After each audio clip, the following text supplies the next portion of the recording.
Ya tentu gini, kalau Pak Yakut gitu dipilih sebagai menteri oleh Pak Jokowi, harus memisahkan diri Hmm. dari posisinya ketua GP Ansornya itu gitu. Kalau Iya, itu menyatu ya kan menjadi sebuah kekuatan personal dalam dirinya, maka ini kekhawatiran publik ini beralasan gitu loh. iya, Ya kan jangan-jangan nanti mohon maaf gitu ya pembenaran dilakukan di lapangan oleh ormas-ormas tertentu gitu loh, untuk mensweeping yang iya, dianggap salah, yang dianggap iya, apa namanya menyimpang. Kita kan punya mekanisme peradilan, ya kan, punya mekanisme hukum. Tidak boleh juga kita misalkan menuduh FPI lalu kita sendiri misalkan melakukan kekerasan ya, siapapun gitu ya kita, ya tidak boleh. iya. Ormas-ormas manapun tidak boleh kan melakukan itu.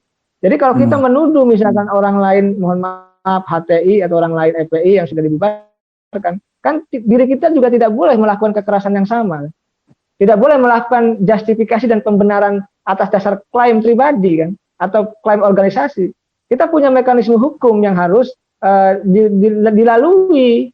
Nah, kalau kita sepakat dengan prosedur hukum itu, cuma persoalannya tadi kita ini kadang-kadang masing-masing ormas gitu, masing-masing unjuk kekuatan gitu, ya kan? Ormas A, ormas B, ormas C, masing-masing unjuk kekuatan.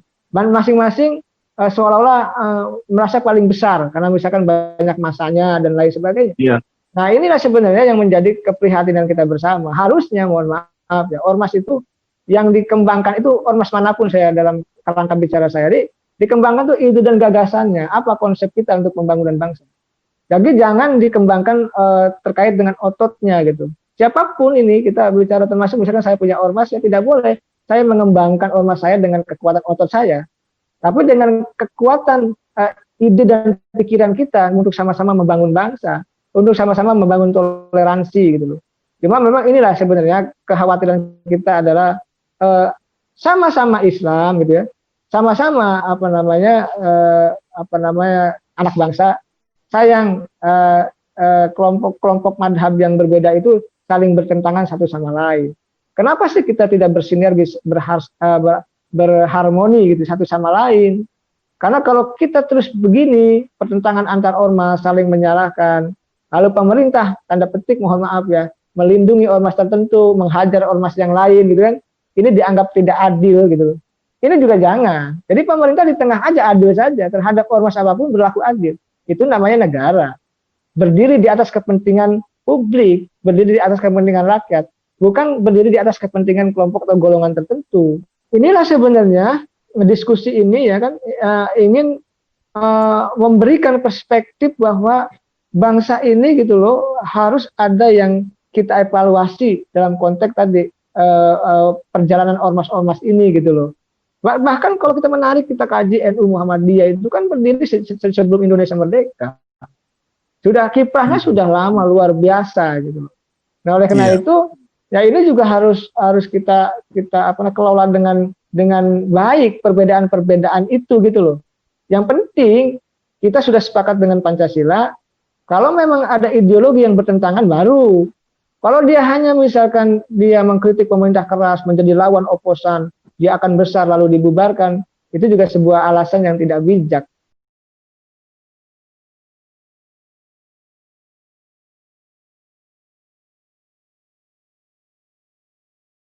Ya itu juga membayang-bayangi saya, Bang. Ya iya, membayang-bayangi juga teringat gitu apa namanya persoalan demokrasi yang ya, kian menurun gitu. Tapi ya tadi saya mengatakan saya pribadi lah ya sebagai manusia biasa, saya ingin berkata objektif saja. Ya kan tidak kita tidak memusuhi siapapun, iya. tidak untuk memusuhi pemerintah, bukan. Bukan untuk sentimen terhadap pemerintah, bukan. Kita mendudukan perkara pada tempatnya gitu loh. Ini loh yang benar, Iya. ini yang salah. Karena kalau pemerintah tidak dikontrol, tidak diawasi oleh kita, oleh rakyat, maka akan salah jalan. Hmm. Ya kan, power tends to corrupt. Kekuasaan itu akan cenderung disalahgunakan gitu loh. Iya. Ya itu ini yang menjadi kunci kita semua. Oleh karena itu, mari kita tumbuhkan lagi gitu ya proses demokrasi itu gitu loh. Jangan sampai tadi akademisi yang menjadi garda terdepan ya dalam konteks menyuarakan kepentingan publik gitu ya atau civil society gitu ya.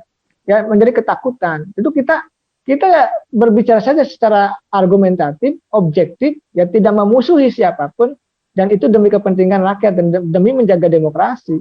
Lalu kalau tidak ada akademisi yang bersuara, mau siapa? Kita berharap kepada siapa lagi? Partai politiknya sudah tidak ada kekuatan oposisi, ormasnya katakanlah sudah tidak ada lagi yang kritis, katakanlah misalkan, ya kan?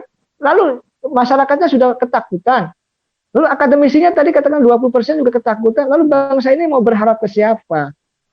Nah, kalau bukan kita yang melakukan perubahan-perubahan itu, melakukan kritik-kritik itu, siapa lagi? Dan kalau tidak sekarang kan kapan lagi itu, Bang? Jadi ini kalau menurut saya persoalan serius ya, harus didiskusikan kembali. Jadi jangan sampai begini, saya kan dosen juga, Bang. Jadi kebanyakan mohon maaf saya mengkritik diri saya sendiri, termasuk kritik teman-teman lah di dunia kampus. Ini negara katakanlah sedang rumit, ya ruwet gitu loh, banyak persoalan lah kebangsaan yang kita alami. Lalu akademis itu ada di Menara Gading gitu, lihat di atas aja gitu, melihat ke bawah seolah-olah paling tinggi. Tapi ilmunya hanya berlaku di mahasiswa, tidak terimplementasikan oleh publik, tidak mau bersuara itu. Coba kalau semua akademisi bersuara, tidak hanya di Menara Gading itu, maka ilmunya akan bermanfaat. Perkataan-perkataannya akan menjadi referensi bagi publik, akan mencerahkan, akan membangun pendidikan politik bagi rakyat gitu loh. Ini kan udah ketakutan duluan, ini lucu. Kita meyakini bahwa kita berdemokrasi, ya, sepakat dengan demokrasi, tapi kita sendiri merasa takut. Ini juga harus menjadi apa? Nah, oleh karena itu saya berharap nyali dan keberanian itu dimiliki oleh seorang akademisi, oleh siapapun. Yang penting kita tidak memfitnah. Yang penting kita tidak menghina, kan itu. Yang penting kita tidak sentimen. Yang penting kita tidak memusuhi. Selama kita argumentatif, berbicara objektif, apa adanya, saya rasa kita juga tidak akan bermasalah, begitu Bang.